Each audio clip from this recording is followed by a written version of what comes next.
১৯৭৫ সালের পর থেকে কালো টাকা সাদা করার সুযোগ দেয়া হলেও তার সুফল মিলেছে খুবই সামান্য। অন্তত ১৮ বার এমন সুযোগ নিয়ে কালো টাকা সাদা হয়েছে মাত্র ৩০,০০০ কোটি টাকা। রাজস্ব বোর্ডের সাবেক চেয়ারম্যানরা বলছেন, কর ফাঁকি দিলে শাস্তি হয় না, তাই কালো টাকা সাদা করারও আগ্রহ কম। বাজেটে অপ্রদর্শিত আয়কে জায়েজ করার সুযোগ দেওয়ায় রাষ্ট্রীয় আইনই মানুষকে অসৎ হতে উৎসাহিত করছে বলে মত সাবেক রাজস্ব কর্মকর্তাদের। নির্বাচনী হলফনামা অনুযায়ী বর্তমান সংসদের ৭৪ জন এমপির ১০০ থেকে ৩৫০০% পর্যন্ত সম্পদ বেড়েছে। তবে এখন পর্যন্ত সরকারের কোনো সংস্থা প্রশ্ন তুলেনি বা তদন্তও শুরু করেনি এ নিয়ে। টিআইবি বলছে, কালো টাকা সাদা করার প্রস্তাবটি আইনে পরিণত হলে অস্বাভাবিক সম্পদ অর্জনকারী ব্যক্তির বিরুদ্ধে সরকারের কোনো সংস্থাই আর প্রশ্ন বা তদন্ত করতে পারবে না, কারণ তারা ১৫% কর দিয়ে অবৈধ অর্থ বৈধ করে নিবে। যে কোনো ব্যক্তি দুর্নীতির দায়ে যদি অভিযুক্ত হন, তিনি এবং দুদক যদি তাদের তদন্ত করতে যায়, তখন সে বলবে, আপনি আমাকে কোন যুক্তিতে করছেন, আপনার তো সে ক্ষমতাই নাই, আইন তো আপনাকে সেটা কেড়ে নিয়েছে আপনার কাছ থেকে। এটা বিচার অঙ্গনেও কিন্তু একই কথা বলবে।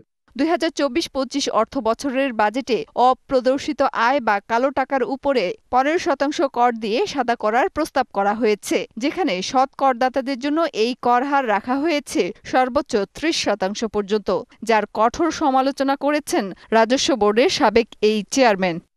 নগদে ৫০০ টাকা বা তার বেশি পেমেন্টে পেতে পারেন ঢাকায় জমিসহ ২০ কোটি টাকার পুরস্কার। এতে হবে কি, এক্সিস্টিং করদাতারা নিরুৎসাহিত হবেন, এমনকি ফাঁকি দেওয়ার পথে চলে যাবেন। সবচেয়ে প্রবলেম হবে আরেকটা, সেটা হচ্ছে নতুন করদাতারা। কেন নতুন করদাতা বানানো যাচ্ছে না, তার অনেকগুলো কারণ আছে, এটাও একটা নতুন কারণ হবে।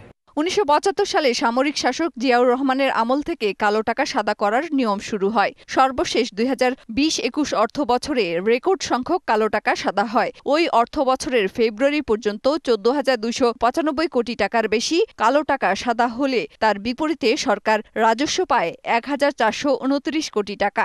রাজস্ব বোর্ডের সাবেক এই চেয়ারম্যান বলছেন, কালো টাকা সাদা হয় খুবই নগণ্য পরিমাণ। দেবে না, রেসপন্স হবে খুব সামান্য। কেন দিবে না, এই প্রশ্ন যদি আসে, তাহলে ১ নম্বর হচ্ছে, এখানে ধরা পড়ার কোনো ভয় নেই। কর ফাঁকি দেওয়ার জন্য কোনোদিন কারো শাস্তি হয় নাই, ধরা পড়লেও এটা ম্যানেজ করার ব্যবস্থা আছে। বাজেটোত্তর সংবাদ সম্মেলনে এনবিআরের চেয়ারম্যান ব্যবসায়ীদের দাবির মুখে কালো টাকা সাদা করার সুযোগের কথা বললেও তা নাকচ করেছেন এফবিসিসিআই সভাপতি। ব্যবসায়ী মহলের পক্ষ থেকে একটি দাবি এসেছিল, সাধারণ মানুষের পক্ষ থেকে একটি দাবি এসেছিল যে অপ্রদর্শিত জিনিস রয়ে গেছে, যেটা ওনারা বিজনেসম্যান দেখাতে চান, সেই জন্য আমরা এই ধরনের একটা সুযোগ তৈরি করে দিয়েছি। মেহের মনি, ডিবিসি নিউজ, ঢাকা।